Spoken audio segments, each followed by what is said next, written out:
ఒకసారి కావాలంటే డిఎస్ఎల్ అడగండి సార్. ఈ మధ్య కాలంలో ఈ కోట్లన్నీ తొలగించారు.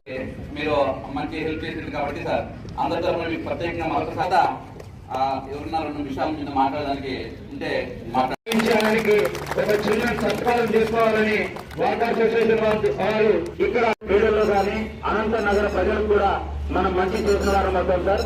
కాబట్టి వాళ్ళందరినీ ఇక్కడ అలో చేయడానికి పర్మిషన్ ఇవ్వస్తుంది. మేము ఆడుకుంటాము, మేము ఏమి చేయమని ఇంతమంది అడిగాము, కానీ మాకు ఇంటి పర్మిషన్ రాలేదు.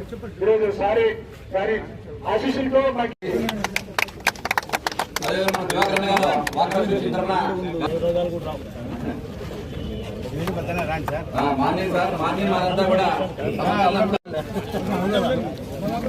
గ్రూప్ ఫోటో వస్తుంది సార్. అందరు ఇక్కడ ఒక్కసారి సార్.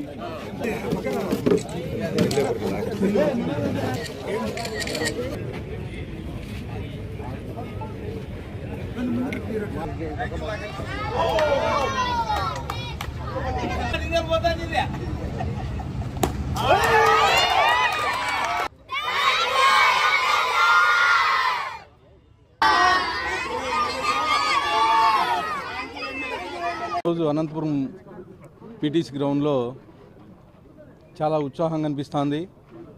దీనికంటే గత 6 నెలల నుంచి ఇక్కడ ఒక అధికారి అత్యుత్సాహం వలన ఈ వాకర్స్ అయితే ఏమి, అలాగే వాలీబాల్ ప్లేయర్స్ అయితే ఏమి, కబడ్డీ ప్లేయర్స్ అయితే ఏమి, మొత్తం క్రీడాకారులంతా ఇబ్బంది పడ్డారు 6 నెలల నుంచి. గతంలో పోలీస్ ఎలక్షన్ అప్పుడు ఇక్కడ వాలీబాల్ కోర్ట్ అయితే ఏమి, తర్వాత వాకర్స్ ట్రాక్ అయితే ఏమి, అన్నీ ఉండేటివి. అవన్నీ పోలీస్ ఎలక్షన్లో భాగంగా తీసేయడం జరిగింది. తీసేసిన తర్వాత మళ్ళా ఈ స్టేడియాన్ని మేము యూటిలైజ్ చేసుకుంటామంటే పీటీసీ వాళ్ళు ఒక అధికారి ఉత్సాహం వల్ల వీళ్ళందరినీ అలో చేయలేదు. దాన్ని మా గౌరవ విద్యాశాఖ మంత్రి నారా లోకేష్ గారు మొన్న అనంతపురం వచ్చినప్పుడు